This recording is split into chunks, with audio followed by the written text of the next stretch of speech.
What's up, design family, and welcome back to another episode of Fittdesign TV.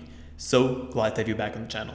Before we get started, if you guys are not subscribed, please consider doing so. We put out great content on a week-to-week basis, and it would mean the absolute world to us for you to join us along for the ride. On today's episode, we'll be looking at the term thread count. This is definitely a term you will have heard before if you've ever worked with textiles. Well, what does it mean? How do we calculate thread count, and really, why should you even care? These are the questions we're going to answer and more in today's quick and short episode. Hey guys, and welcome to Fittdesign TV. So glad to have you here. On this channel, we discuss all things sports fashion, graphic design, manufacturing, and technology. We'll discuss key topics, answer pressing questions, and provide actionable steps on starting your own product line.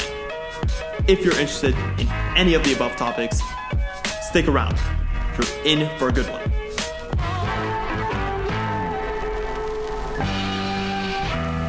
Let's start off by answering the first question. What is thread count?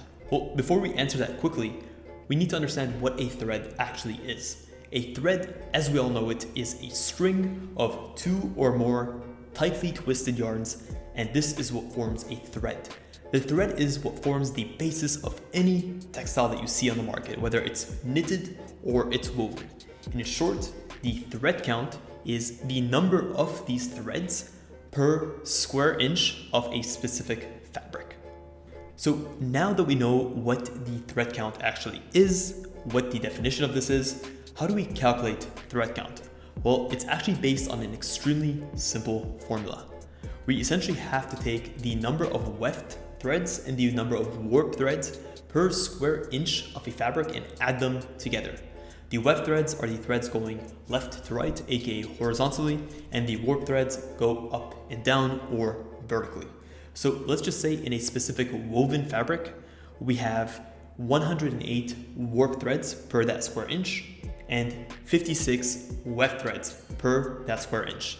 The thread count of that specific textile would be 108 plus 56, and this would amount to a total of 164 for the thread count.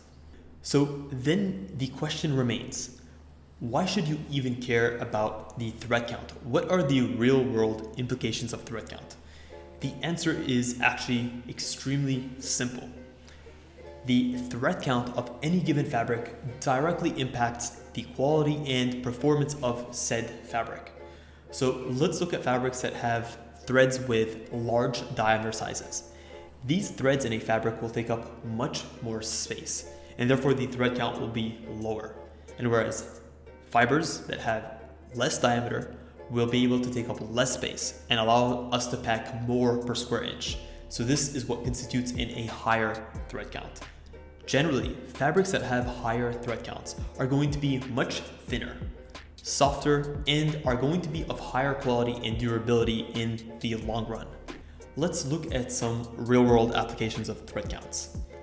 When it comes to textiles, generally textiles are going to range between a 100 to 200 thread count.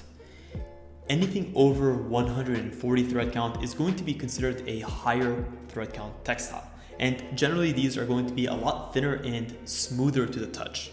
Now that we understand how thread count works, let's quickly look at some characteristics of both low and high thread count fabrics. What we need to know is that low thread count fabrics essentially come in two key formats. The first formats are going to be fabrics that have threads with a wide diameter or a yarn count. These fabrics are generally going to be a lot rougher, a lot stiffer, and are also going to be quite durable in the long run. And then we have fabrics that are loosely woven together. And these fabrics are generally going to be a little bit more soft, fuzzy, and actually suffer in their durability long term. And when it comes to high thread count fabrics, again, these fabrics come in two different flavors.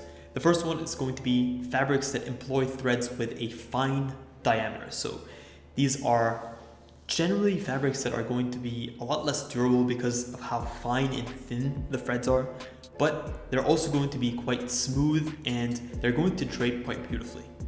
And on the other side, we have fabrics that are quite dense. So these are fabrics with a high thread count because of how densely they're actually woven together. These fabrics are going to be smooth, shiny, and they're going to pack a lot of durability. Some common fabrics that you see in this category are definitely going to be plain weaves with a high thread count, or satin, or even silk. Basically any weave where you have a lot of fibers, a lot of threads packed in tightly with minimal gaps between each of the weft and the warp crossovers. Well, that is pretty much it, guys. That is a wrap on today's episode. By now, you should have a much better idea of what the concept of thread count actually is, what this term implies in a real-world scenario, and ultimately how we calculate thread counts. If you guys enjoyed this episode, please consider smashing a thumbs up. It really does help us out and it lets more people see these episodes. And if you guys want to see more content like this, consider subscribing. We put out content on a week-to-week basis and we never skip a beat when it comes to that. Guys, thank you so much for tuning in to this episode of Fittdesign TV.